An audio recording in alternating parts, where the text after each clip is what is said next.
Hay historias que no se cuentan porque dan miedo, y otras porque al contarlas, algo escucha. Esta es una de esas. Si estás escuchando esto de noche, te recomiendo no apagar todas las luces. Yo lo hice una vez, y desde entonces nunca volví a estar solo. Nosotros somos una familia muy extensa. Vivimos juntos, 2 hermanos y yo, cada quien en su departamento independiente, yo en el 3er piso y mis otros hermanos abajo. Mi sobrina siempre tuvo una fijación extraña con lo paranormal.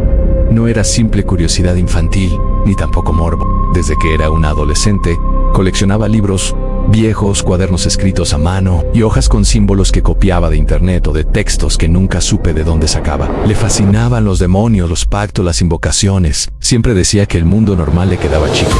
Yo trataba de bromear para quitarle importancia al asunto. Le decía que tuviera cuidado, que con esas cosas no se jugaba. Ella solo sonreía. Siempre sonreía de esa manera tan particular. Tío, el miedo es solo ignorancia, me respondía. Nunca, ni en mis peores pesadillas, imaginé que yo terminaría pagando el precio de su conocimiento.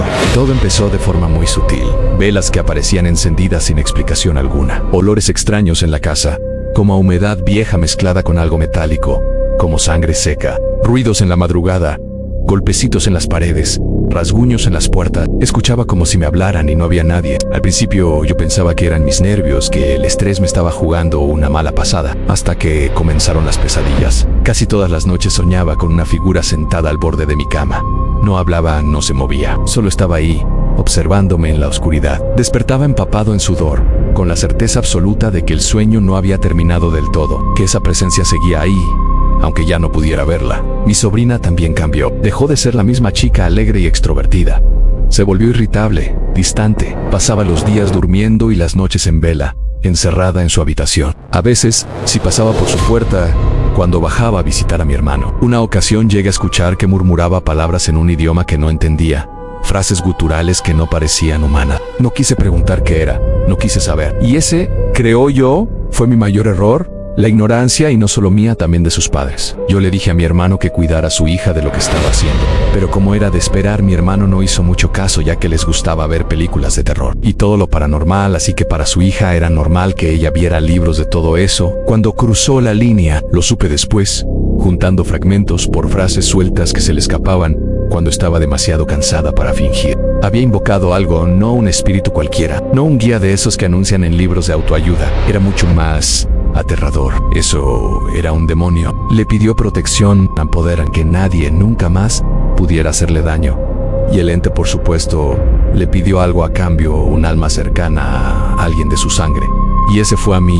Nunca lo supe en el momento. ¿Cómo fue que me comencé a dar cuenta? ¿Por qué seguía con las pesadillas nocturnas? Yo escuchaba como si dijeran mi nombre, pero no había nadie. Un poco después de eso, mi vida comenzó a desmoronarse. Enfermedades que los médicos no podían diagnosticar. Accidentes pequeños pero constantes. Una caída por las escaleras.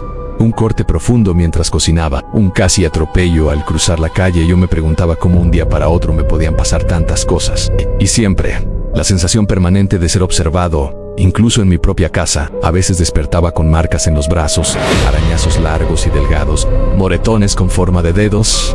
En eso recordé que mi sobrina hacía cosas y que a lo mejor abrió algún portal y que eso nos estaba afectando como familia, ya que mi hermano un día antes la había llevado al hospital de emergencia porque llevaba 2 días con fiebre, que con nada se le podía quitar. Al regresar del hospital de varios días, yo fui a verla y le pregunté si había hecho algo donde haya abierto un portal, pero ella juraba que no sabía nada, mentía. Lo veía en sus ojos. Una ocasión me habló mi hermano y mi cuñada muy alarmante.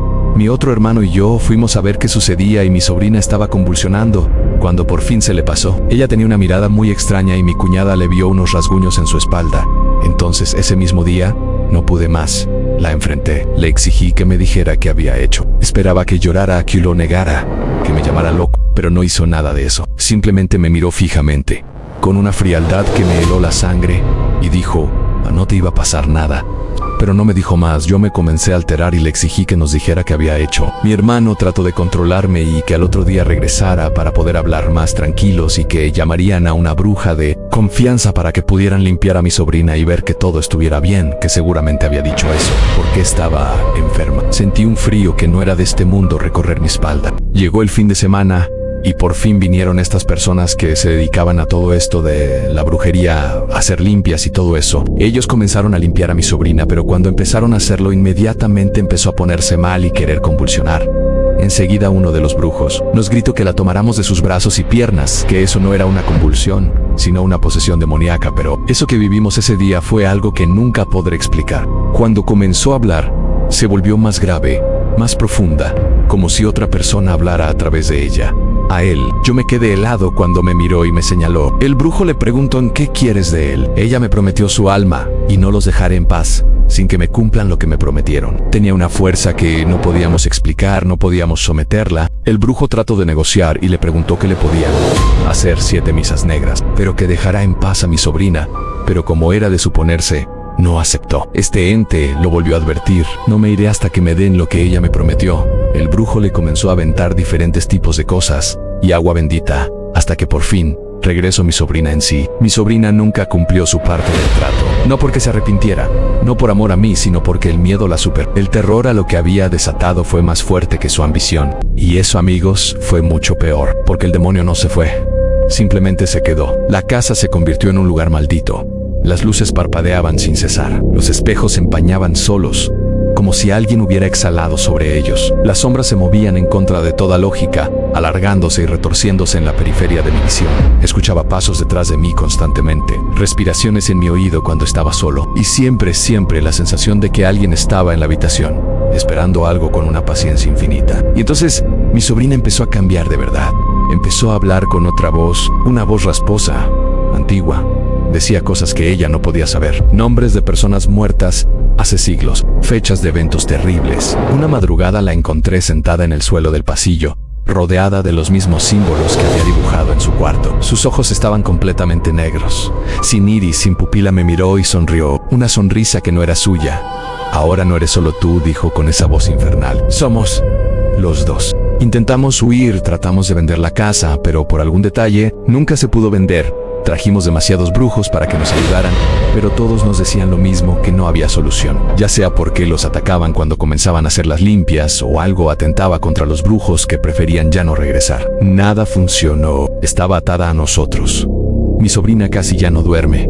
Yo tampoco me atrevo a hacerlo. Mi cuñada y mi hermano tuvieron que aprender a recomendaciones de los brujos, ponerle agua bendita y lo que tienen que hacer cuando mi sobrina se pone mal o se le quiere posesionar este ente. A veces la escucho en su habitación, hablando sola durante horas y respondiéndose a sí misma con la otra voz. Y hay noches como esta en las que despierto con la certeza absoluta de que algo ya ha decidido por mí, de que el tiempo se ha acabado. Porque los pactos no se rompen, solo se heredan. Y el demonio sigue aquí, esperando. Sabe que tarde o temprano la promesa alguien va a cumplir y me temo que ese alguien seré yo. Esta es mi historia y quise enviarla para que cuiden lo que hacen sus hijos o ustedes mismos. Esto no es un juego y puedes quedar condenado de por vida. Y créeme que de vida ya no hay nada.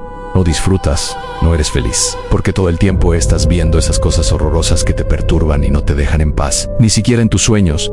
Así que piensa bien antes de hacer las cosas. Gracias por quedarte hasta el final y escuchar esta historia. Nos vemos en el siguiente capítulo.